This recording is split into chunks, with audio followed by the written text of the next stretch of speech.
All right, welcome to Unchained. I'm Deanna O'Donnell, Tiffany White Club. We're so glad that you could join us today. We have a really special guest today that'll be on the show. Tell everybody the week.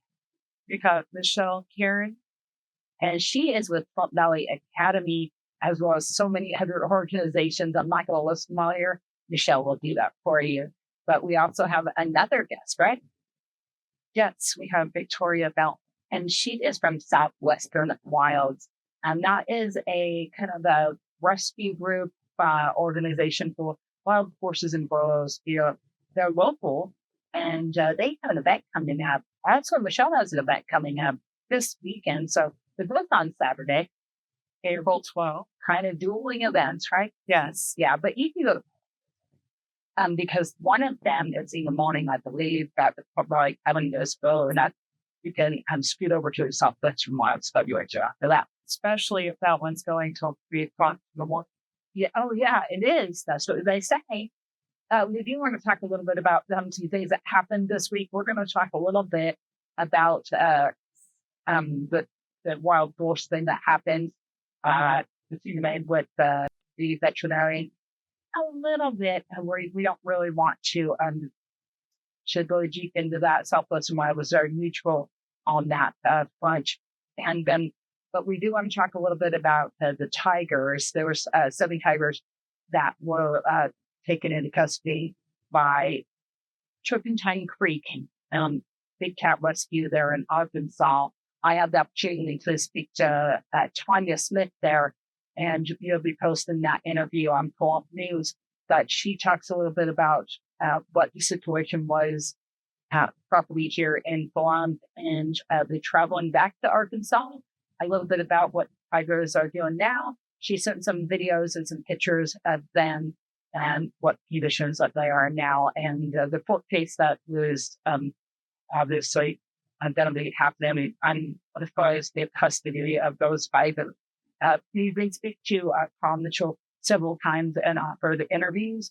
If you're from Mitchell, he did have one scheduled and has declined to be on further interviews at this time. He said he's worked hard to connect his own company and to have this story from this.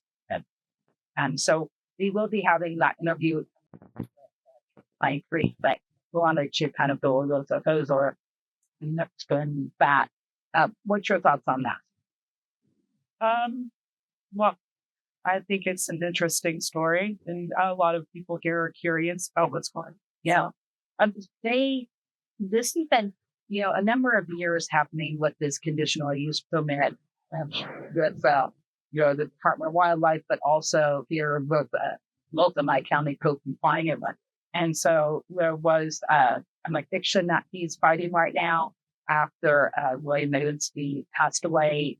Puppy which was used, and she has since decided that she wants to sell the property, or at least voucher that went throughout the property. And he was not, he didn't have a valid conditional use permit was on for those tigers. So that is what started this. And the thing is that she says that he has, his doctor has given him the tigers are animals for his PTSD, so service animals. So and I know that's been going on for a little while as far as that is concerned. So I'm not sure if that he needed for the study from it for service animals, or if that is something that him to take into consideration. We'll find out. Yeah, well, I'm not sure with the training services for tigers as a service animal. Yeah, period. Yeah, well, we'll see how this plays out, but we'll keep you posted on that as well. And I should keep you posted on how tigers are doing in their new location. And we'll be right back to you. Guys. All right, we're here with Michelle Caird. How are you doing today? Great, thank you, Deanna. So you have so many different things under your hat that you do. I can't even imagine. I mean, I know you've had a busy day today as well. Correct. Tell everybody who Michelle Caird is. So Michelle Caird is an individual who enjoys getting involved in the community. So I belong to Sewoptimus. I'm the treasurer of Sewoptimus organization happening in the borough. Together with veterans, we help reduce suicide among rural veterans. The Veterans Finance Committee, where we review requests made for funds from the county. I'm also with the Pahrump Holiday Task Force. We do 4 events a year for the community that are all free, and we have ours coming up on April, right before the Saturday, right before Easter. I also wish we can handle like keys. We build beds for kids that are sleeping on the floor. Like senior golden years, we do community service projects. And I think that's everything. But I'm also on the board of Ballant. So yeah, that was my day. Yes, I'm chairman board. And so you have lots of time. Is that what you're saying? I do. So in my spare time, I decided to also become involved with trying to get a charter school here in Pahrump for the kids in our community. And so Pahrump Valley Academy has applied to the state. We're going through the process right now to try to get a charter school brought to Pahrump so that now still have no options. Tell everybody what a charter school is. So a charter school is publicly funded and it is tuition free. We are not under the local school district, so our curriculum is a lot more flexible.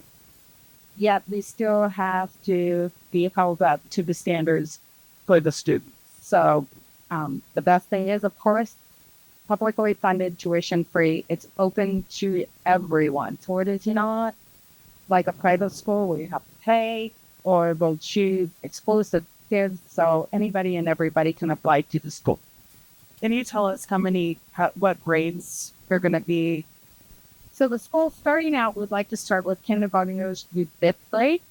And then every year thereafter, we want to add another year up to 12.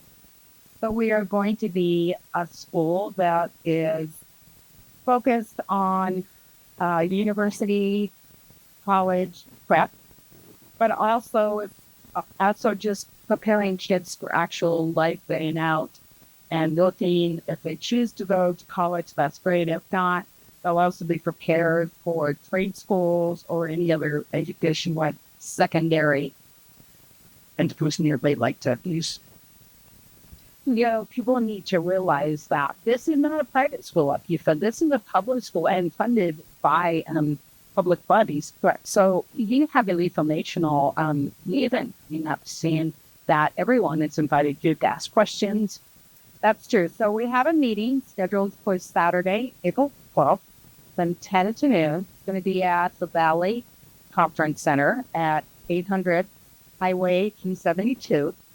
It's going to be open to the public. Anybody and everybody is welcome to attend. Bring the kids, grandparents, parents, educators now. Anybody that is interested in finding out more about the charter school, we'd like to start here.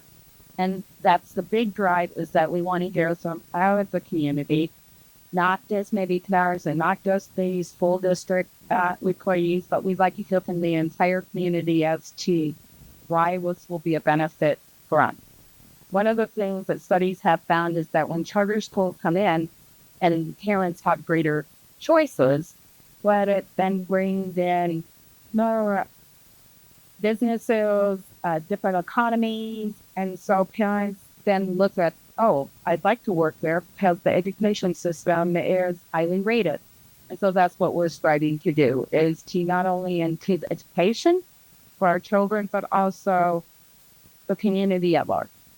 When's the proposed opening date for the charter school? So we are looking at school year 26-27.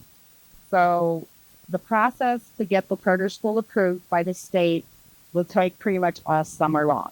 And we are right in the middle of that process. We had to have our charter in by the end of April. And so then they will be collected and reviewed. They do the reviewing over the next June, July. And by August, we're hoping that we then go before the board and answer questions and try to address any concerns that they have. And then we find out whether or not we are first piece starter school again. And this is actually a brick and mortar store. So that's correct. So we do not have a location determined right now. they have 3 that we are looking at, but until we really finalize all the plans and everything, we're not going to say, we might just have them yet. You have faculty and staff already? So we do have some faculty that have committed to working at the school and some staff. Of course, that'll be one of our goals is to get some of the best educators out there, and hopefully they'll want to come and work at our further school so that kids there influence. What's in our day and curriculum that you're looking to, So it's going to be varied. And the good thing about a charter school is that it is not curriculum that is styling the school district because they have greater flexibility. And so when a child comes in that may be 10 years old, they sit a INJ, fifth grade curriculum, we test the child and see what benefits the child. And so they may be reading at 7th grade, they may be doing math at 8th grade, but we make sure that the curriculum that a child not set for everybody in the class. And how many students do you think will be able to accommodate can you begin in the day? So we are hoping to have somewhere around 100 students for first school. Now, if they have greater input and desire to have more, then we sure will be looking at that possibility. And that's a lot of what the meeting on Saturday will be, is that we're going to be discussing who's interested. If you are interested, we're going to be having a form that you can write to down, and then you'll be contacted once the school gets approved, and we can start with these submissions and good for attendance. Can you tell everybody what time and whereabouts that meeting is? So it's going to be Saturday, April 12th, from 10 to noon, and it is at the Valley Conference Center, which is located at 800 Highway 372. And it's just an open meeting, informational. There's nothing you have to, if you don't want to sign up for your child is interested, that's fine. We still want you to come and give your input one way or the other. If you'd like to go sign up. Well, that sounds like a great meeting, and everyone come on down to this. If you want to find out more, is there a phone number or contact information? They can contact me at 509-995-3078, and I will be more than happy to send them the information or answer any of their questions. If they're not able to come, I have had several parents come up to me and say they're not able to attend the meeting, but they do have specific questions. So I told them, please give me your question. I will ask them at the meeting, and I will get back with it. So they will definitely shoot me any questions they want. They can text me with any information they'd like, and we'll make sure that their questions are asked. And thanks. All right. We're done. You have wild Mustangs. I am sure that you have helped them in other situations, medical situations, emergency situations, but you also helped one recently that has a lot of attention right now, and a very sensitive situation where that is an user kicking a Mustang in the face. We transported that horse for further medical attention. Oh, yes, that's correct. One of our volunteers actually contacted me, and I went over to the residents. They all accepted our assistance. And it was decided at that time that article maybe should go to different kinds. So we offered our services and things. So Hope was at Desert Pines. It's doing much better than I believe was and if I could see more updated in regards to the facts and what was going on here. So I'm just glad that we were there to help. That's basically what it is. Nobody stepped up, so we did. Exactly, and you do that in any series. You've helped the families on helping with the fencing on the north end of town to helping Wild Mustangs. Tell everybody a little bit more about that.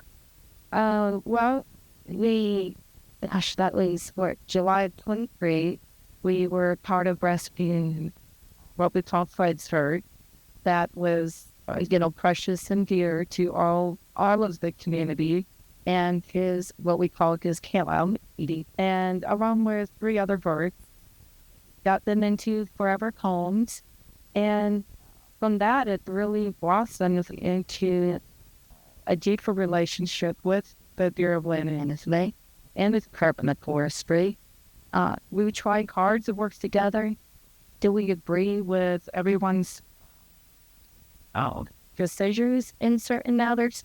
Absolutely not. However, you can agree to disagree, and you can still find a solution working together. And that's what we try to do at Southwest Dogs. We help individuals. There's a lot of things that we have done, and our volunteers have done, and our sponsors have done behind the scenes that, in respect of the individual's privacy, we're not big on, oh, we did this and oh, we did that. We're just there, and we're happy to help when we can.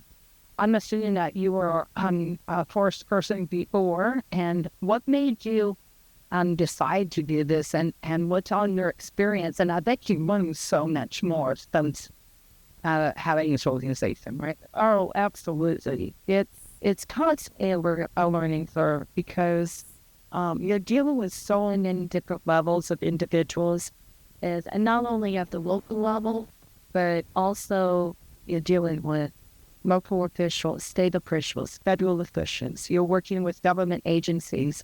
There's a lot of entwining, and you have to be able to sit down at the table and hear yourself and have a professional conversation.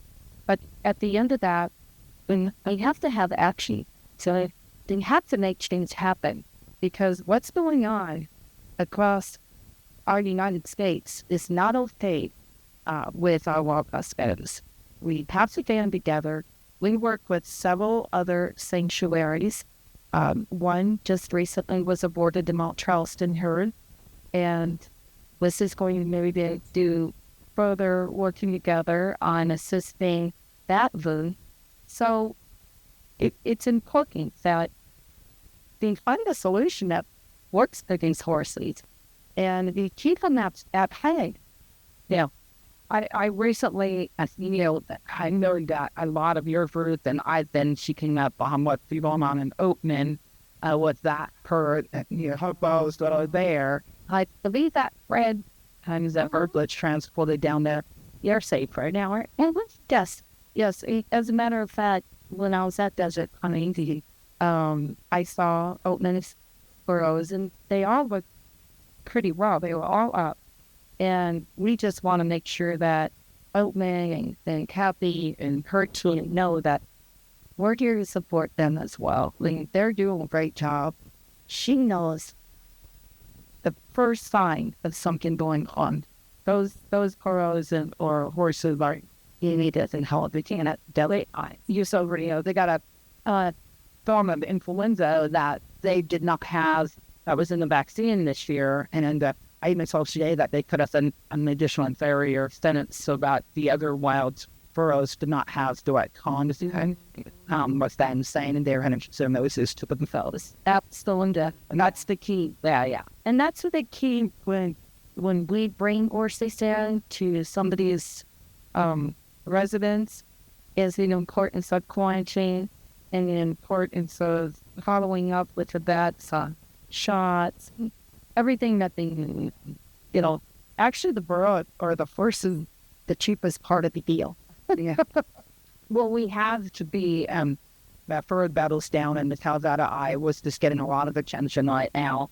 And they really had it, and they just tell me, that's Zamaya. Oh, okay. We named Zamaya. It lied.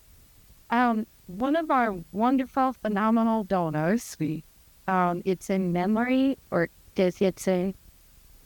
she has an older greyhound, and she rescues greyhounds as well.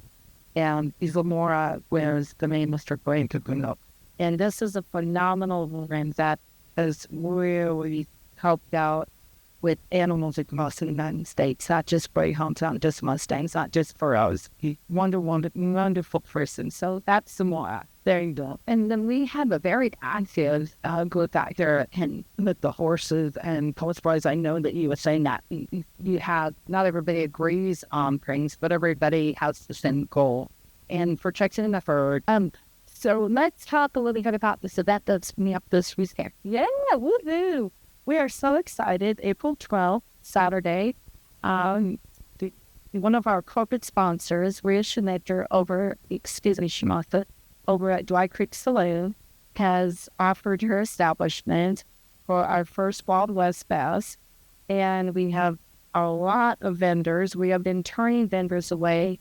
Thank you so much to the community for coming out to this event, because every dime of that vendor money gets set aside for the Mustangs and the Burros. And then in addition, it's part of a motorcycle run, and we are the third stop on the Pilker run to the BFW. And that's the our Feed the Veterans City Festival run. One of our local DFWs, him and that. And then we also have Bikers Against Bullying that will have a booth there as well. So I'm so excited because, again, it's about sharing. Sharing is feeling. This isn't just about us at Southwestern Wilds and the Mustangs and Burros. It's about bringing the community together and all these different vendors. We have vendors coming up in Las Vegas, some really nice craft items and handmade items, leather handbags, custom made, custom cowgirl hats, clothing, beautiful soaps and lotions, and there's the ironworks. There's a lot, so much. And in addition, could I continue? Yes, we're excited about the dunk tank. We have our wonderful sheriff, Joe McGill, who's going to be in the dunk tank for us. In addition, That's an opportunity. yeah. So get your money and come on down. There's going to be entertainment as well. And of Yes. course, Great Creek Saloon will have, I'm sure, all the menu items and drinks and everything for people to enjoy the day. What time is this? It starts at 1, and the vendors and the dunk food, that'll go till 7. And then following our event, it goes into the hoedown, and there's going to be a contest for the coolest looking cowboy and the coolest looking cowgirl. Yeah. And that's $100 gift ticket for each one of those, and great food. I know there's going to be special appearances by Lab Bill. We've got 2 different professional photographers that are also going to be on site. There'll be a photo booth. Everybody likes to get dressed up and get their pictures. So it's going to be a pretty big event. What does these funds go for? Is it pay medical bills or your wild horse and burros? What is it normally pay? What do you guys use to? It depends on the situation, but right now we are working on a large peace plan. We're trying to get set up knowing what's coming down the pipe. Nobody wants to talk about this. Nobody wants to hear about this. We know horses are being slaughtered. We know that. We know that there's thousands in BLM having facilities. So we are trying to get a large piece of property to where these wild Mustangs, those that can't be adopted out, those that are basically untrainable due to their age, maybe they were stallions left too long, maybe they're just seniors. So I'm thinking, of course, this becomes on board decision and our core volunteer decision, but most of this is going to get set aside because fencing is expensive, those shelters are expensive. We're going to need to pick up, I know, a few more water rights. So that's what we're working on. That's that big picture. And so what's the size of the acreage that you're looking at and what you're thinking of? 400, 500, 600 acres? Oh, I wish. I wish. Stuff that out there. That's right. Or if you're sitting close to BLM, I mean, we're looking at them. There are large parcels out there. But this is actually through a wonderful donor that feels the need that he wants to help us and help all of us. It's not just about, again, Southwestern Wilds. It's just help the horses and help the burros. But we're looking at about 100 and something acres. So there you go. That's a lot of money in fencing. So if you've got a few acres that you just want to actually, it's pretty well balanced. Oh, good. Yeah, fantastic. Yeah. All right. Well, people can donate. Tell them where they can donate, and then tell them your date, time, location, everything. Okay. You can go to southwesternwilds.org, and right there's a donate button. If you feel the need that you want your donation to be something specific, maybe it's only for vet bills, maybe it's only for hay, maybe it's for a specific herd that we're going to be adopting, you can put that in the notes. And what happens is we track that, and your monies go only specifically for what you want that to go to. So because everybody's different, we want to give everybody a chance to get involved at the level that they want to get involved in. And then the event, again, begins at 1 o'clock. It's probably going to go to about 3 o'clock in the morning. And that's at Dry Creek Saloon, which is on the roundabout of 372 and Pahrump Valley Boulevard. All right. And let's see everybody there this weekend. Thanks so much for joining. Oh, thank you for this opportunity. Really appreciate it. All right. So really great show, really great guest. And go to those events this weekend. Those seem like so much fun and informational as well. Yes. Go have fun. Glad to go. So next week we'll be back with some more guests. Thank you so much for joining us here on Unchained on Dianoda. Sponsored by Advantage Self-Storage. Check out our specials on Facebook, online, or give us a call, 775-751-9111.